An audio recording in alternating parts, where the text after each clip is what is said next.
Hello, everybody out there on YouTube. We are the Middle Aged Guys, and we are going to be starting up a new series of videos, or at least a new sub-series of videos, pretty much encapsulating what the hell are you playing this week, all right? And where we take some time out and we talk about the games that if we've had any actual opportunities or time to play during the week that we've actually been sitting down and playing. None of this is going to be any sort of, formal review or anything like that. It's just pretty much us giving our thoughts on what we've been playing. Maybe there may be a few spoilers. If there is anything like that, we'll try to be mindful of that, especially given the age of the game. But I'm telling you right now, if we're talking about any game from previous generation, chances are we're not going to give you any sort of spoilers. All right. With that said, just in case you're wondering who's on the screen in front of you, I am the Reverend. The theme here. And I'm Gray Mouse One. All right. So who wants to start us out? Who wants to go ahead and jump into the center in front of the class and start show and tell this week? I'll do it. I'll volunteer. Go ahead. Yeah. But, I'm not going to be shy about the class. All right. There are two racing games that I'm currently playing right now. And the reason why there are two is because when I bought them, I was like, I wonder how they compare to one another. And I was always a big fan of one of them. And the other, I was like, this seems like a good one. And while playing both, yes, there are similarities, there are differences. But the games that I'm talking about are Redout and Wipeout. Okay. Yeah. These two right here, if you don't own them, get them. Especially if you're a fan of racing and, high speeds and everything like that. Wipeout looks better. Redout is faster. So I want to add something to that. Actually, the theme got me into Wipeout. In fact, on the original, was it the original PlayStation? The original PlayStation, yep. I was walking by, because we were in the military, I was walking by and I was like, what's this? 'Cause all I saw was high fidelity graphics and fast and the music, the soundtrack. I was like, what is that? And he showed me, I pretty much took the case, put it down on the counter, walked out and bought it. And about 20 minutes later, I was sitting there right beside him playing that game as well. You went and bought it immediately after that. That was hilarious. Yeah, but that was Wipeout the Omega collection. Correct, yeah. But yes, if you're a big fan of racing, if you're a big fan of Wipeout, play that, period, please. And Redout, not bad at all. Not bad of a racer at all. Was there any other other honest criticisms or thoughts that you wanted to go ahead and levy about the games now that you've had a chance to play them? Well, as far as downfalls or kickbacks or anything like that. Yeah, stuff like that. Maybe anything about it that bugged you. Redout is faster. Wipeout, well, the only thing is that they didn't come out on sooner. Okay. Oh, but freaking, yeah. Because this one is mixed with the PSP, the PS Vita version. Okay. So getting this one, yeah.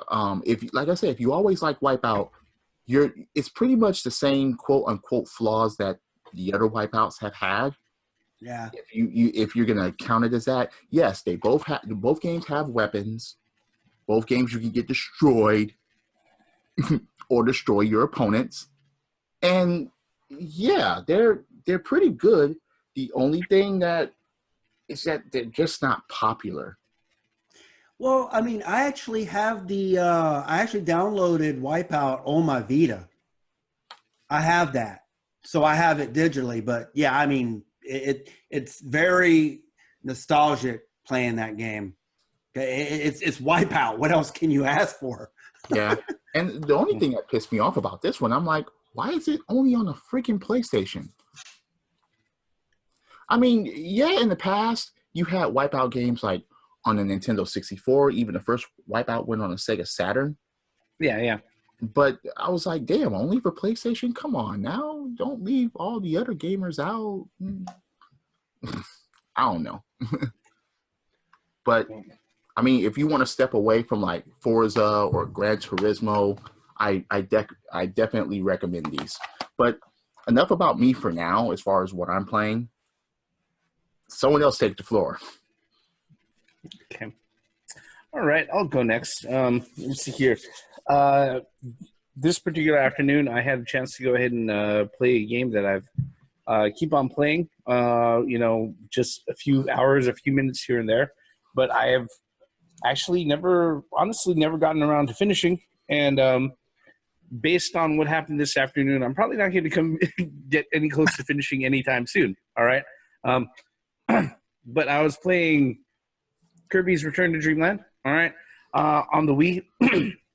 Nice. Basically, Gray Mouse, he's had a Wii console that's been out amongst other members of the middle-aged guys for the better part of almost a year.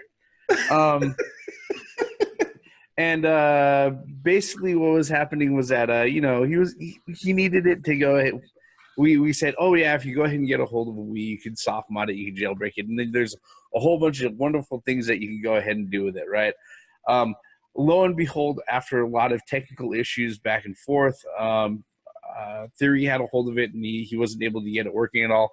I figured out what was going on, and it came down to one of the simplest, stupidest things in all the world, and that was the fact that the SD card that was being used to go ahead and mod it was way too fucking big for what the Wii U can use, all right, or for what it could use at least to get modded.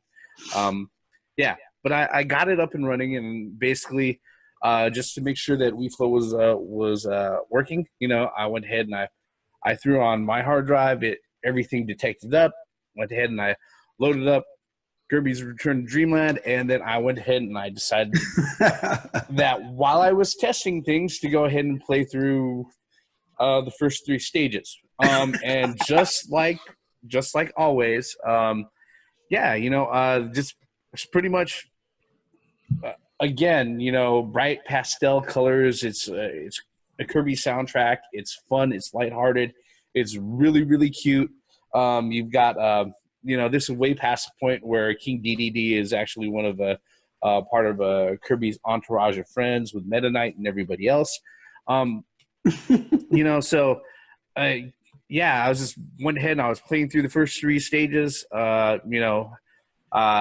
Absolutely, loving the fact that the way that they have the tutorial stage set up with like the Hypernova suck and everything else, and having to sit there and hold down the 2 button and shake your Wii remote and all of that. So it was really, really fun.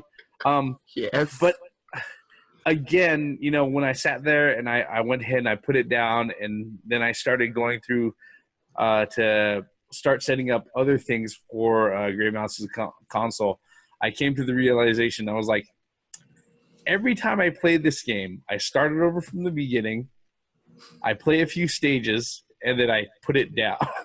And then months later, I go ahead and I pick it up and I start it up again.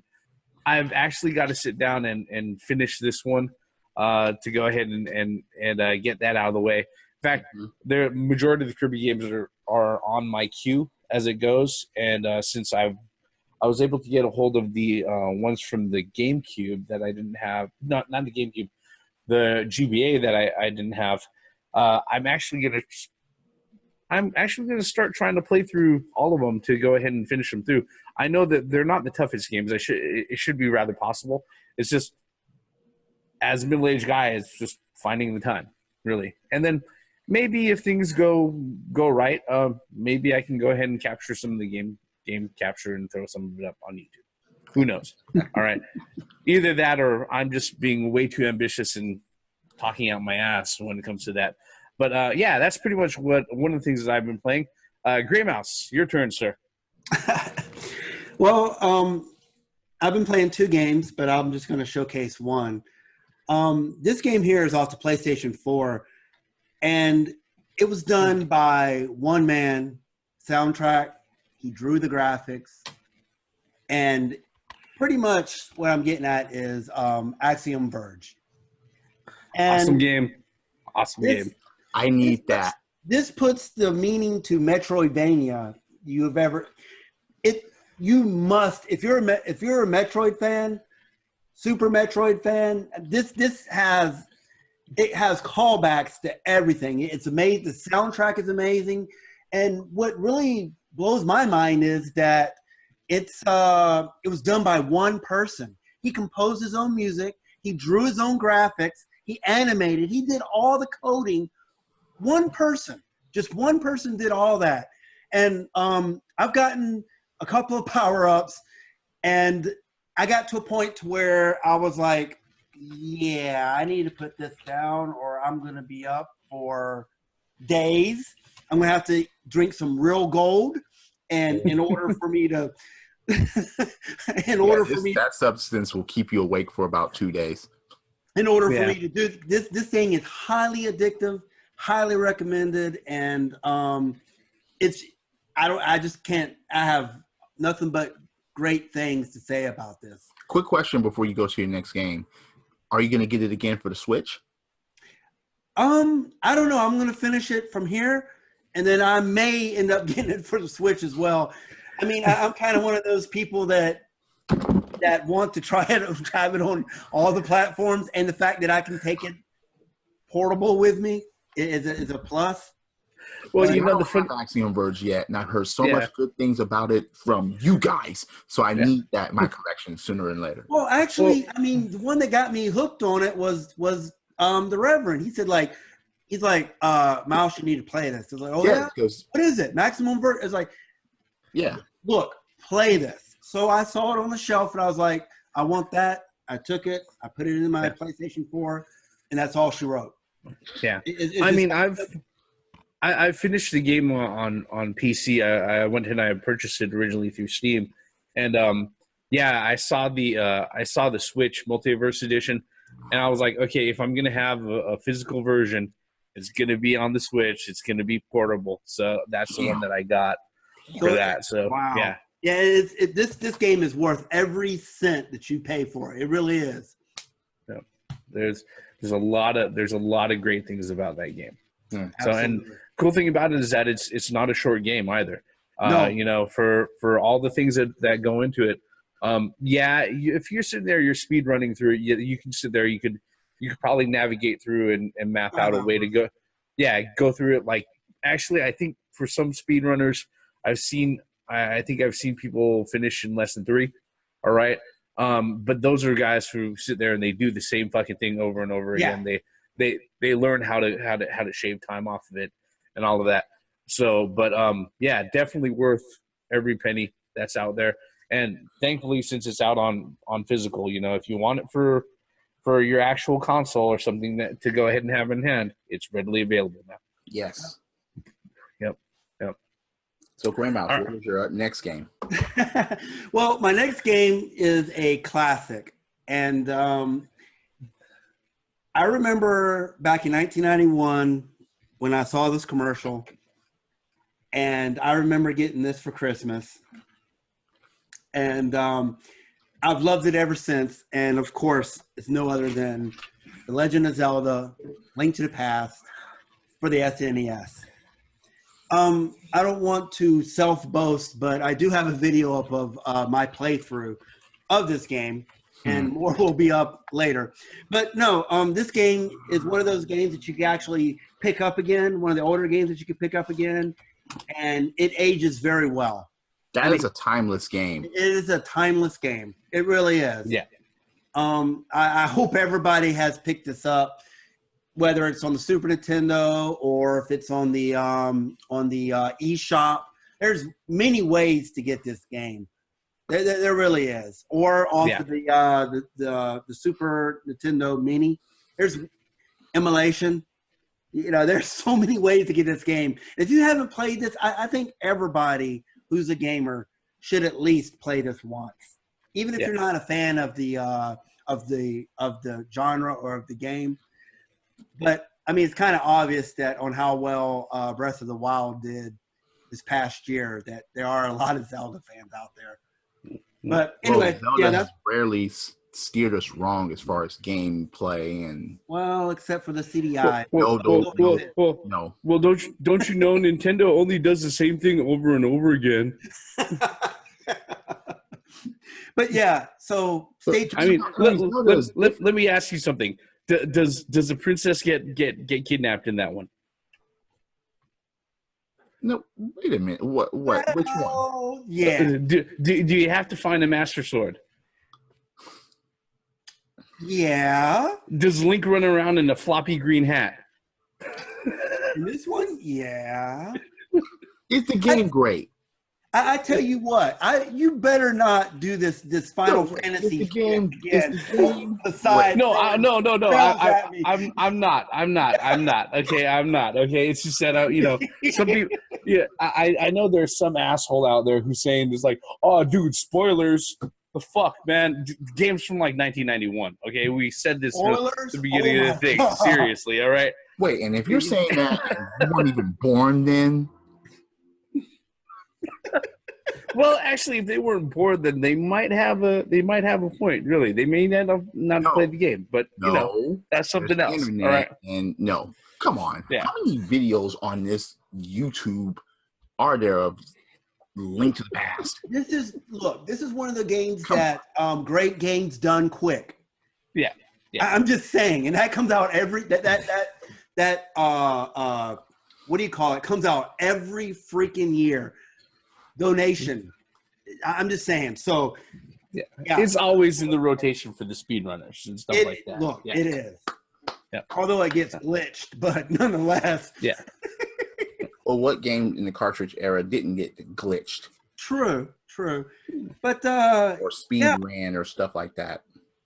So I mean, it's interesting that, and this just goes to show that 30 years later, still playing it. I mean, yeah, it's time. Timeless classic. And it's considered one of the best games ever, one of the most acclaimed games of the series. Yep. So, I mean, come on. Yep. Now, so guys, anybody else? I have a couple of more games here. Now, one of them, I'm a big fan of shooters, shoot 'em ups. I'm a big fan of them. I don't give a fuck. Look. There are rarely bad shoot 'em ups. Action 52 doesn't count. Okay. Now, when you talk about shoot 'em ups or bullet hells, you're talking about games like R-Type. You're talking about Gradius. You're talking about even Galaga, Asteroid, Space Invaders. You're talking about that genre. UN Squadron. Okay, things like that.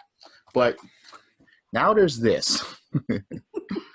This game is freaking awesome. I have the director's cut. This came with the soundtrack. Yeah. Freaking awesome. Another thing that's awesome about this is that I've been playing this on my fighter stick. If you have a fighter stick, hook this up and play it because it becomes an arcade feel. Just like back in the day when you go to arcades and you actually sit up or you stand up or sit down and actually play a shoot 'em up. Yeah. Play that. Please. Well, the only good thing about having a stick is you don't have to pour quarters in it every freaking time you die. Wait. Were you spending your bus money? 3 times you have to. See, that's another thing that young gamers don't know, that don't understand, that never went to arcades or anything like that. That every time you died 3, maybe 4 times, you had to give up a quarter. 50 cents or 75 cents. Damn, that was horrible back in the day. But it was our pastime. And I have one more. Now, the funniest thing about this game is that all the middle-aged guys sat in one room and played it during New Year's. This. Okay, look. Thank God I have a physical copy of this. I just got mine. With digital gaming as it is, but Res Infinite, physical copy. I got this from im8bit.com. Yep. Look. Please get this game and play it. You have to play the game for a while in order to unlock Area X. But as soon as you unlock Area X, play Area X. I mean, all you got to do is beat the game once and you'll unlock the Area X. I mean, that's about an hour's worth of gameplay. Well, exactly. But damn, weren't we mesmerized by Area X? We were impressed by what was going on. The music, the graphics, everything about Area X was outstanding. totally recommend. I mean, Res was a great game as it was, but Res Infinite, definitely check that out. Look, get it. I wish I could play it in VR. I don't have a VR. Maybe one day I'll try it in VR. But yeah, Res Infinite. Yep, somehow we missed Res on the Dreamcast. I don't know how that happened. We were in Japan. We completely missed it. It went under. It was one of those games that went under the radar. Yeah, that makes me want to tear my hair out. I didn't understand that. I was probably one of the first Americans to have the Sega Dreamcast. I had mine since 1998. Okay, the Japanese Dreamcast. And next thing you know, Res was in the Dreamcast, and I totally fucking missed it. I was like, wait, okay, granted, I'm a fighting game fan, and most of the fighting games I have for the Dreamcast, sports games I have for the Dreamcast, like, you know, virtual tennis and the NBA 2Ks and the Shenmue series and things like that. But I was like, how the fuck did I miss Res for the Dreamcast? And it came with a vibrator and put it on your girl and satisfy her while you're playing video games. So, Rev, what else have you been playing other than Kirby? I mean, Kirby's good enough, but have you been playing anything else this week? Yeah. I am actually. Let's see here. This last week, I had a little bit of time to go ahead and to continue playing through Ys 8, Lacrimosa Dana. All right. Sweet. Let's see here. Basically, what happened was that I've had this game in the cellophane for like the last 2.5 months, maybe even longer, actually. I think Thanksgiving is when you got it, wasn't it? No, I think Thanksgiving was around the time that you got yours. All right, okay. Yeah. Yeah, I think I've had this in the cellophane for like at least 2 months. And what happened was that not this last week, but the previous week before, if you couldn't tell from the videos that we did, I was completely deathly sick. So what I did was that during that week, during the times that I wasn't passed out on the couch, you know, wrapped in blankets, I spent the time awake playing this game as much as I could. In fact, like the first 2 days, I went ahead and I played. Well, what happened was that I would get up, I would get ready, clean myself up a little bit, you know, get my area in order, take my medications, and then I'd turn it on and I'd play long enough for the PS4 controller to sit there and tell me that it needed to be charged. Wow, so that's a long time, man. Yeah, so that's how long I was playing, like on basically a whole weekly basis. Just like any of the other Ys games, if you're familiar with the Ys games, like I absolutely love the series. This is Memories of Celceta on the Vita. This is the one that came before this. But the funny thing is that Ys 7 was out on the PSP, which is actually chronologically before Memories of Celceta. Yeah. Why they got, you know, released that way is, I think, is because of the way that the contracts were with Xseed and Marvelous Entertainment actually going out of their way doing their translations. And I think that's probably the reason why that's part of the reason why the folks at Nihon Falcom, they decided to go ahead and go with Nipponichi Systems to go ahead and do the publishing and distribution down in America for Ys 8. But yeah, the game was great. You would sit there as far as like the difficulty progression goes, with a lot of action RPGs or with a lot of just JRPGs in general. You get to the point where you're like, all right, if I just stop in this new area and I spend a few hours to grind out a few levels, then I can go ahead and I can progress through without too much issues, right? Everybody expects grinding in JRPGs. The thing with Ys 8 is that the way that the progression and the difficulty ramps up as far as the storyline progression goes, I really didn't have to stop to actually grind until the very, very end of the game, all right? Now that I'm at the end of the game, pretty much trying to sit there and 100%, or actually there are two quests that I missed in the middle chapters of the game. I'm debating on whether or not I will actually want to go back and replay that from that point. But the thing is that if I do that, that's literally asking me to start back over 20 hours and redoing over 20 hours of play. Yeah. So what I'm thinking I'm going to do is that I'll go ahead and I'll do a playthrough on the first, and I think there's a new Game Plus option on this one that allows you to carry. I'm pretty sure they don't allow you to carry your levels, but they allow you to carry most of your equipment over, except for like the key items and things like that. I'll go ahead and I'll do that for this particular one. Go ahead and play through the new Game Plus.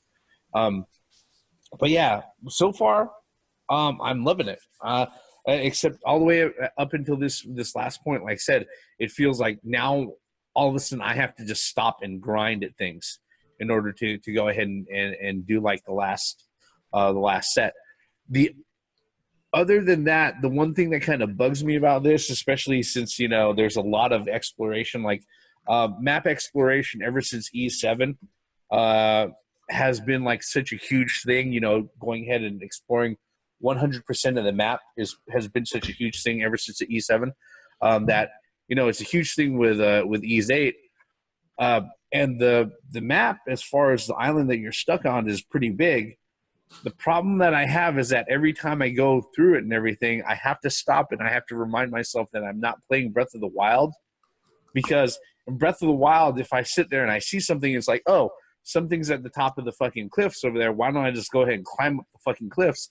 I don't have this option in there, you know?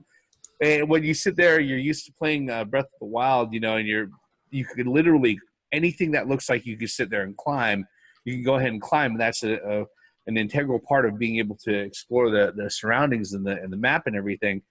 You know, going from that to conventional, like, adventure games and everything else, it's really kind of jarring because it's like, oh, now I have to deal with invisible walls with no fucking friction again. Yeah. All right. Instead of there just being like natural obstacles in front of you that make sense. You can't go there. Why? Because it's on fire. You can't go there. All right. That's the reason why you can't go there. All right. With this, like I said, you know, freaking invisible walls with no friction, where you just kind of jump up and you see, you know, physics, they forget that they exist and you slide around for a few minutes before you hit the ground. But other than that, absolutely fucking loving it. Hopefully during this week I'll be able to turn in enough hours to actually grind through the last few parts, get the best equipment and everything else, and then finish up the game. Like I said, I know that I'm not going to do this playthrough as a 100% playthrough. It's not going to be possible for me at this time, but if it has a new Game Plus and I can start out with all of the you know, the upgraded equipment that I sat there and I grinded for and I farmed for, then I will be completely happy with that, because you know, that'll make it worthwhile. Mm-hmm. All right. And that's I got one more game that I've been playing. I've been playing I play it every day actually. An MMO. It's called Guild Wars 2. It was released back in 2012. So it's a MMO JRPG. And the game's been out for about 5 years, and it's already had 2 expansions. And after the expansion, it has these like short stories in between the expansions, which are free. If you log in during the active time of that, you actually get to play those free. But if you miss that 2-month window and you come in later after that, you will have to pay, you know, $5 to play it. So it kind of encourages people to play the game often. It's a free to play game. You don't have to have an account, or you don't have to have a subscription base. It's not like Warcraft or StarCraft or anything like that. So it's a very good game. The music's outstanding. It's pretty much what you expect from a MMO. Mm-hmm. Think Final Fantasy 11, Final Fantasy 14 type. But it's free to play. You don't have a subscription. So yeah, I mean, that's one game that I've been playing ever since 2012, and I love it. You know, it keeps bringing me back. Their graphics are more realistic and kind of, I mean, it still has a steampunk feel to it, but it's not cartoonish like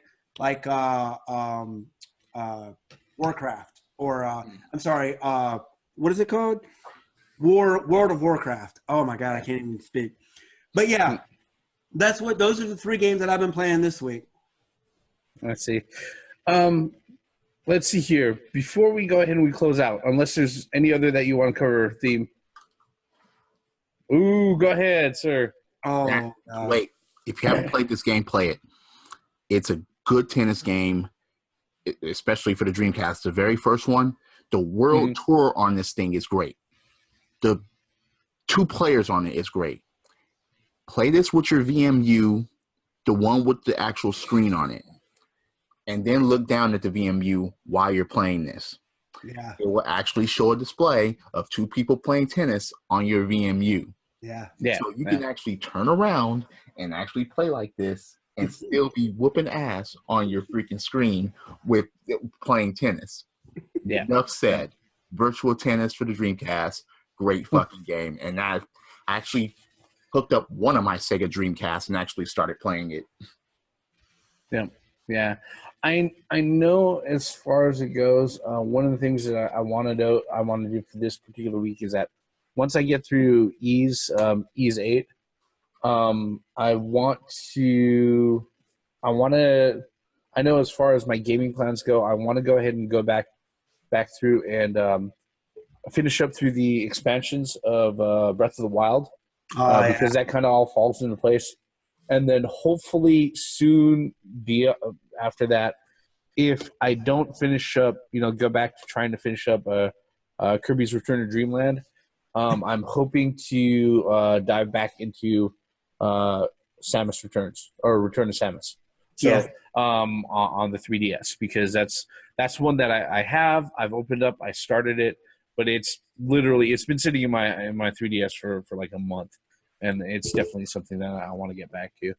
Anything you guys? I still have to finish my Horizon Zero Dawn. Oh, okay. All right. I haven't played that in a while, and I need to get back into that. Yeah. What about you, Graham Mouse? Anything that you want to go ahead and jump into or jump back into? I'm going to finish the Aximum Verge, and then I'm going to continue to play Zelda. I don't know. I may get a wild hair at my ass during the week and play something else. I mean, there are some things, like you said, mentioned. Breath of the Wild is definitely on my list of things to continue. I really haven't picked it up since after I beat Calamity Ganon. So yeah. And I know that I know we were able to go ahead and play through maybe the first part of the first section of some of the champions the Champions Ballad trials and everything like that. You saw I went ahead and I jumped in that during New Year's, but aside from that, I really haven't touched anything even connected to the Switch in a while. So pretty much. which is kind of funny, because I think I just purchased This Is War or something, an eShop game off of there. Yeah, that looks really, really interesting, and it was only $4.50. But that's probably going to be something we're going to be covering in another video, folks. Thank you very much for going ahead and entertaining us, or entertaining, listening, or watching this particular video all the way up until this point. Hopefully we've given you an insight about what we play when we have the chance to. What we really want to know, folks, is if you've been playing anything over the week, what have you been playing? If there's something that you've been playing that you don't think people have gotten wind of, and that you think that people should be picking up, definitely let us know. Let us know by leaving us a comment below. Yep. While you're at it, if you really like this video and you want to encourage us to keep on doing these particular videos, maybe even include some other things with it, depending on our moods and everything else. Go ahead and mash on that like button. If you really didn't like it, you could hit on like too. I won't blame you. All right. And if you really like our content and you want to stick around, you want to see whenever we put out new videos, I do suggest you go ahead and subscribe and turn on those notifications where you'll know whenever any of us drop a new video on any of our channels. Yep. With that, all of our bullshit about what the middle-aged guys have been playing this particular week ends right here. I'm the Reverend. The Theme here. And I'm Gray Mouse 1. Once again, for the benefits of common sense, logic, and gaming. Credits. Without the annoying message asking you to insert coins for more credits at the end. Ugh. No, not those type of credits. Spending your allowance in the arcades. Damn, those were the days, but then so much money put in those machines. Spending your bus money to get home in the arcades. Like, I gotta walk my ass home. I'm just saying. 3 miles uphill both ways through snow and quicksand. With a boner. Strider did that to me in the arcades. Don't forget, with a boner. With a boner.